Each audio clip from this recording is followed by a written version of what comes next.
Hello, everybody.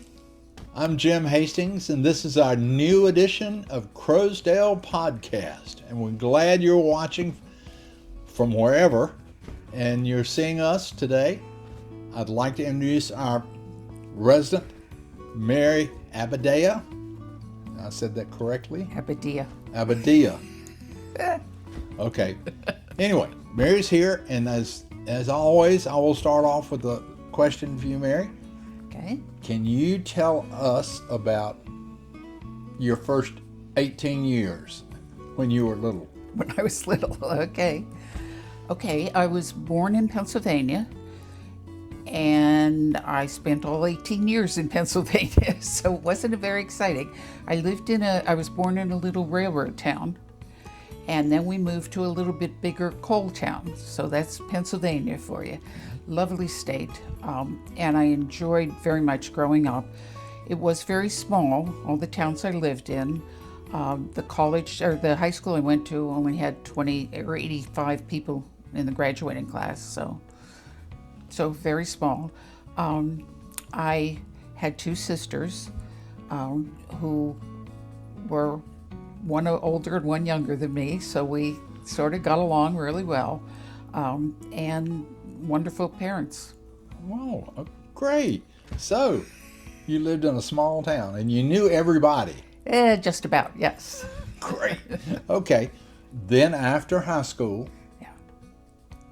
what did you do? Okay. Well, my parents didn't have the opportunity to get any kind of education, but they firmly believed in education, and they firmly believed in education for women. And so my two sisters and I all got educated in different ways, but went to college. I went to a small teachers' college in Pennsylvania. At that point, it was called the Teachers' College. And I studied mathematics, and it was down near Philadelphia, outside of Philadelphia. So when I graduated, I took a job in a school district outside of Philadelphia, and I taught math in high school.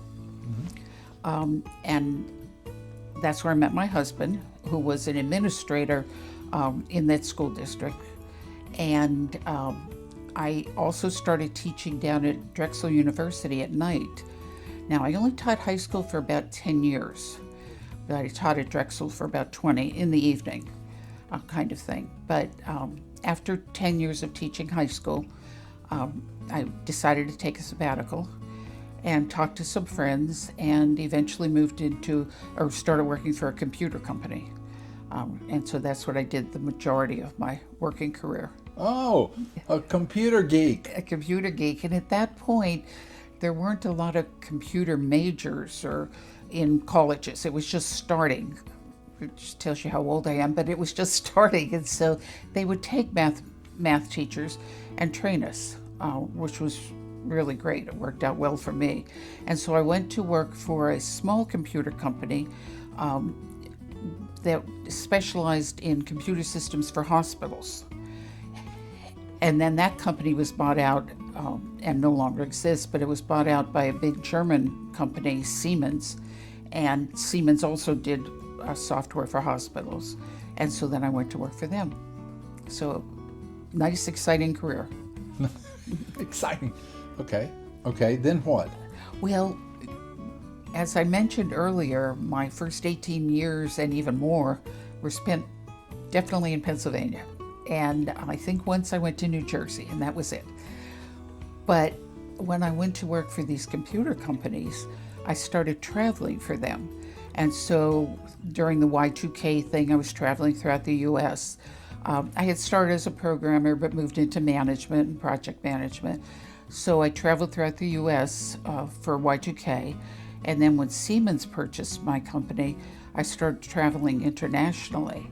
And it really was an eye-opener for somebody like me who grew up in small towns and stayed in Pennsylvania for 20 years. And I got to travel all over the place, work with people in other countries, because Siemens was big on buying companies. And so I would go down to Brazil or go out to Japan or into England and help them install systems, which was really very, very interesting. And really opened up my perspective of what life is about. If I hadn't joined that company or hadn't met my husband, who also traveled a lot, I think life would have been fine, but not quite as interesting. I loved the fact that I could meet other people from other countries, work with them, find out what was interesting to them. Great. Now, so you really did this travel bit for 20 or 30 years? Yeah, in the beginning, yes, I guess I did. It was more like 1 or 2 weeks a month. It wasn't every week.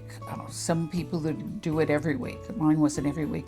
But 1 or 2 weeks a month, I'd be out on the road. Sometimes when it became international, it became a little more difficult because you'd go to Germany for a week and then go out to the West Coast for a week. And, some of that was difficult. But it got me to realize that there's a lot more to this whole world we live in than just Pennsylvania. Pennsylvania, a lovely state, but I understand. But okay, you toured all around. Yeah. How did you end up at Croasdaile Village? Okay. Well, when my husband and I finally retired, we love Pennsylvania, but it does get snow. And we decided we wanted to get away from the snow. And so we looked actually all over the country. We looked for places to retire as far away as Las Vegas, Denver, Florida, Alabama. No place north, no place cold, but more south. And we were coming back from Alabama, South Carolina, and that coming up this way. And I had sort of given up on finding anything. And my husband said, we're going to try one more. And we found a 55 plus community here in Durham. And we loved it. And so we decided on a weekend to move. And so we had to go back to Pennsylvania and do all the things you need. But while we were there, we spent 8 years there, down near Briar Creek section of Durham. We took a course at Duke called Dolly. And I think you're familiar with that one. Yes. Because I think you taught that course at one point. Well, our instructor, one of our two instructors, the two instructors were great, and they showed us about 8 different continuous care. This was the last one they showed us, and this just stuck out for us.